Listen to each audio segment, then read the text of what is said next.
Hey, welcome back, everybody. It's good to see you again. If you are returning, thank you. Welcome. If this is the first time visiting my channel, I appreciate that. Welcome to you as also. Without you, I can't do this. We cannot be successful in our journey here to smash the stigma of addiction and bring unity amongst us and take this stuff out of the dark shadows where it belongs. I am Recovery Dave, coming to you from Los Angeles, California. And to recap the last segment, we went over some of the different types of addictions that are not well known. We're just bringing out a little bit of awareness right now and getting into some of the housekeeping type stuff, so everybody will get on the same page. I just want to go over those again real quick. And what we went over was food addiction, gambling, work addiction, exercise addiction, sex and love, tech addiction, gaming, shopping addiction, pornography addiction, and adrenaline addiction. We had that in the last segment there. I want to take this time now to let you know if you have been touched by these addictions in any way, shape, or form, if you're in recovery from any of those, if a family member, a loved one, or somebody you know has suffered with that addiction, hopefully they're in recovery now. Maybe not. If you have questions, please reach out in the comment section. If you have stories, reach out in the comment section. I'm trying to bring at least one person in for each one of those types of different addictions to talk to them about their addiction and how they got through with it. And what their life is like now, what it was like before that addiction, and what it was like during that addiction. I think it can open up a lot of people's eyes on things. Again, I'll bring that unity together. So like I said, if that's you, reach out to me. I cannot reach out to you other than doing this. So moving on with today's show, it is going to be, as promised, 10 myths of addiction. And again, like I said, we're talking about addiction and recovery, and we're talking about all addictions in recovery, not just alcohol and drugs. So all are welcome here. I don't think there's probably many people out here in this world that are not touched by addiction in some way, shape, or form. And unfortunately, it seems to be going the wrong way. Addictions seem to be on the increase instead of on the decrease. As a team, you and I, we're going to work to bring that number down. We're going to try to reverse that trend. So one of the 10 biggest myths about addiction. Are you ready? Here we go. Myth number 1. Addiction is a lack of willpower. Simply put, my friends, that is not true. Addiction is not about weak character or bad choices. It is a very complex brain disorder that changes how reward, stress, and self-control systems function. A lot of people will say in conversations, people that are uneducated, if they loved you enough, they would stop. If they cared about the children, they would stop. If they cared about their job, they would stop. If they cared about their health, they would stop. That simply just isn't true. When a person has crossed that point of coming into active addiction with, be it a substance or a behavior, the lack of willpower is useless. If it was simply a lack of willpower, the recovery rates from addiction, in my opinion, again, not being a doctor or a therapist, would be much, much higher than they are right now. They're extremely low.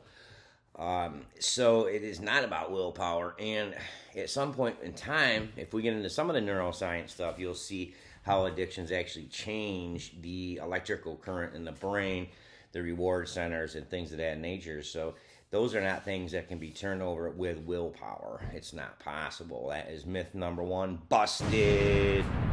All right, myth number 2. You may have heard this. It's a big one out there. Myth number 2 is you must hit rock bottom to get help.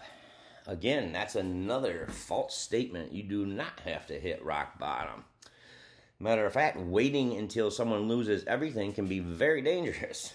Recovery can start at any stage, and early intervention often leads to better outcomes. We're going to get into that in another myth here in a little bit, but it's never too early to get into recovery. And it doesn't really matter how that takes place. It can be exposure, and I think we'll get into some more of that, probably into another segment about what we can do to maybe help people that are struggling with addiction, or maybe people that have not admitted that they have a problem yet. There's some little small simple things we can do to maybe draw some attention to that and kind of start maybe trying to get them steered in the right direction to get some help. But it definitely is not a requirement for recovery to hit rock bottom. Matter of fact, if you can, and if you or somebody else can get into addiction before rock bottom, that's great. I'll tell you, I participate in several recovery programs, and this is not going to be a venue where I advertise any of those or promote any of those. But the good news, I guess you would say, it's kind of a double-edged sword, is that I am seeing people younger and younger entering into these programs. I think that's a great thing because it means they're starting a recovery process sooner. So that is a good thing. That's a good thing. They're getting awareness. They're getting in, getting the recovery. So hopefully that they can be recovered and stay recovered before they do great damage and lose everything, up to and including their lives. Let's move this on to myth number 3. Only certain substances are addictive. Again, friends, that is not true. People often think only drugs or alcohol cause addiction. In reality, behaviors like gambling, food, sex, and gaming can also trigger the same brain pathways, and probably something that you will hear me say at least from time to time, but it's a huge thing, is dopamine. And also those behaviors I listed is not a comprehensive list. There are many more. So there are probably indescribable amount of things that can be addictive, really. And we can explore that more as we go on. I listed 10 overlooked addictions here in the last segment. I reviewed them here. If there's some other ones that you're thinking of, feel free to go ahead and throw those in the comment section and send them over my way, and I will look them over. And again, if it's mentioned on the show, I will give you a shout out. Let's move on to myth number 4 after a sip of coffee. Myth number 4. People choose to stay addicted. Oh, that is an awful, awful rumor myth right there. While the first use of a chemical or a behavior may be voluntary, addiction actually alters the brain chemistry and decision-making of people.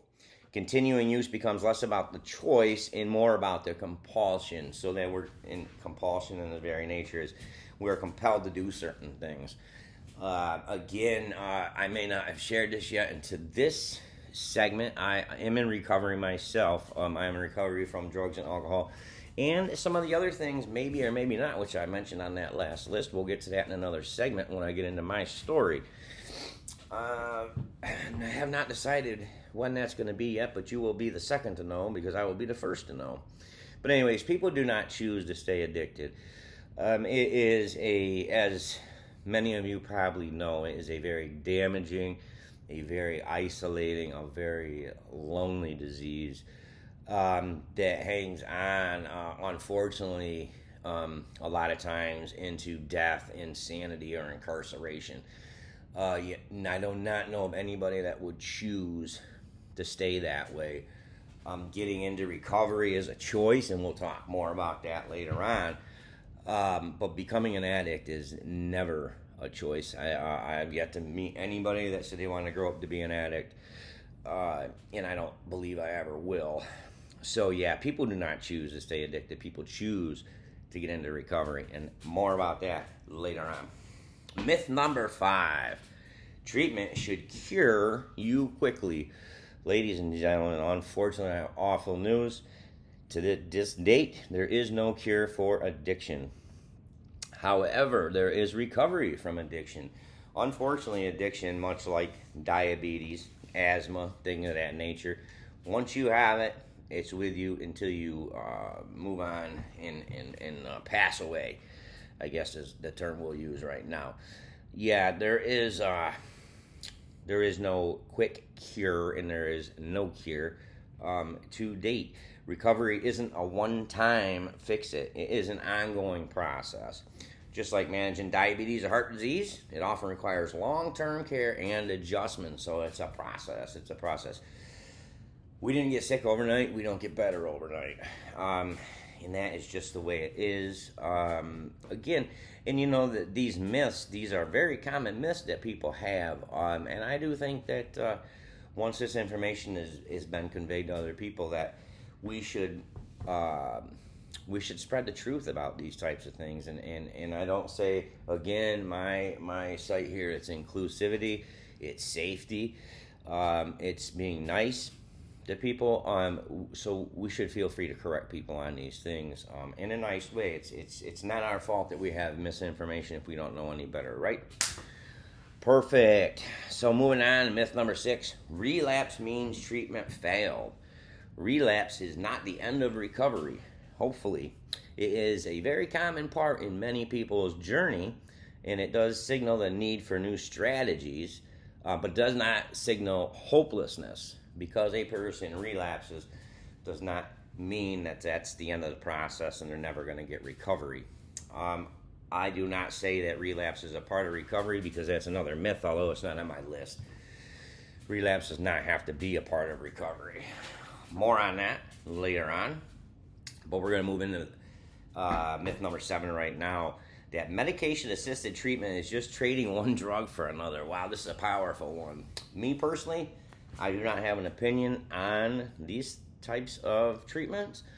I will share that I was offered medication-assisted treatment, and for my own personal reasons, I refused that treatment. I am an abstinence-only type of person in recovery. That's my personal story. Medications like methadone or buprenorphine, they stabilize the brain chemistry and reduce cravings. They support recovery rather than replace one addiction with another. And that's a whole another area that we're probably not going to get into too much, because that's more of a medical doctor type thing, to be talking about the different drugs and things of that nature. But it is a myth. Like I said, I just don't prescribe to that particular type of recovery for myself. Myth number 8. Addicts can quit if they really love their family. I wish that was true. If that was true, I would have quit long ago. Long ago. Addiction does not mean someone doesn't care about their loved ones. Our brains have had changes, making the quitting incredibly hard, if not impossible. And even when relationships that are deeply valued are in danger, like I said, we can chase this addiction into insanity, into death, into prison. It's awful. It would be really nice if caring for somebody or loving for somebody could end addiction, but it doesn't. That myth has to be smashed. That's the stigma of why people don't get help. And actually what happens is, because there's a stigma and it's not a good thing, people feel because of the stigma to get help, a lot of times we end up waiting much later to get help, and we end up making our recovery a much harder process farther down the road. People come out and will say, geez, if I admit I'm an addict or an alcoholic, or I'm addicted to porn, or I'm addicted to gaming, or this or that means I don't care about anybody but myself. I don't care about these other people. What if they find out? And like I said, that can stall or delay people from getting into treatment. We need to smash that. We need to smash that together. That's what I'm here for, and that's what you're here for. Let's move on. Myth number 9, recovery is the same for everybody. Well, I don't know about your husband, but my Bobby got it this way, and if your husband did it this way, I don't understand why he's not better. That's a myth. That's not true. Recovery is not the same for everybody. No single approach works for all. Matter of fact, as we get into talking about these different types of addictions and recoveries, I will probably put some out there, the names of them. And at the end of the day, it really doesn't matter which one works for you. I usually say try a few of them, figure out which one works best for you, and go with that. Recovery paths vary. Some people benefit from therapy, some from support groups, 12-step groups, others from medical treatment, some from a combination of all those. My philosophy is this: at the end of the day, it doesn't matter as long as you're in recovery. If standing in the corner on your head works to get you in recovery, I'm all for it. Let me know in the comment section if that works for you, and I'll put it out there. Okay, moving on now to our last one, myth number 10. Addiction only affects the addicted person. That is a huge, huge myth, and mostly that resides with us that are in the addiction. Me personally, I did feel in my addiction I was the only person that was hurting. I did isolate down, and up to the point of, I was turning off my telephone and hiding out from friends, family, and loved ones. And I figured that the only person I was hurting was myself. Unfortunately, addiction reaches out and touches. It touches our loved ones, our family. It touches people that we don't know, i.e., going into the hospital, going into rehabs and treatment facilities, going out there and getting in fights and committing crimes in our addictions, getting in automobile accidents, taking people's lives. That list goes on and on and on. So all these myths, and there's more of them, and together I want to smash these myths, and I want to pull us all together in unity, like I have said, so that we can all have recovery and have not a shameful recovery, but have a happy and joyous and free, and be proud of our recovery, and have our families be proud of that with us together, and our loved ones. I did have a couple of questions I wanted to ask you folks. I'm trying to make this a little bit interactive. I'm just wondering, maybe you guys want to send me some of your reflections on this and some of your comments. But what I really like to know from anybody that's listening out there is, have you ever believed one of these myths that we went over today? I'd definitely like a chance to hear your thoughts on that, and maybe have a discussion on that later on. I'll let you be the author of that. But I also would like to know, and this I would like to maybe share some of in a future segment, is, do you know somebody who's faced stigma because of addiction, or yourself? I'd love to hear about that. Put that in the comment section, please. And here's a big one, and maybe we can do a poll on this. I guess it depends upon how many people answer. Of those 10 that I gave, those 10 myths, which of those myths do you think is the most damaging to a person or a family in recovery? I think that would be a great thing to find out, and see where we're going with this, and what everybody else wants to hear, wants to know from my channel. And we can go a lot of different ways with it. There's all kinds of facts and stuff like that. A lot of research has been done on addiction. I'll tell you a big one. I want to change this number. I want to change this number together. This number was accurate as of today, and that is that less than 10% of people with addictions receive the proper treatment. Boy, we really need to work to change this number. Okay, there's way too many people dying on a daily basis. I'm going to get into that later on, this fentanyl and the other stuff that is coming out. We need to work on this together, and like that thing about the relapse is very common, but continued treatment raises long-term success rates, right? So why that's important is, some people say, well, they've been to treatment 4 or 5. Believe me, folks, I'm telling you the truth when I tell you, I know people that have been to treatment 50 times before they got it. It doesn't matter how many times, it only matters when you get it. So we don't want these people to give up. Nobody wanted me to give up. I don't want anybody to give up. We want to save as many people as we can. I think we're coming to the close of the show here. Like I said, as you could probably tell, this is a pretty passionate subject for me. I have lost way too many loved ones to this thing of addiction. And I don't want to lose anymore. I don't want you to lose anymore. I don't want you to lose any. And I want everybody to be able to get the help that they can have. So, again, together, if we can do this, we can't have unity without you and me. That's a really big thing. So do me a favor, please. Hit that subscribe button, hit that like button, because what that does is helps get us out there. It brings us together. It brings us together as one, promotes that unity, and makes us a big, happy family. And maybe I'll turn this into a poet show. I don't know yet. I got to get feedback from you all. Should I be a poet? That's not a real question. Don't answer that. I already know the answer. Listen, folks, thank you very much for joining me. And please remember, addiction is real, and so is recovery.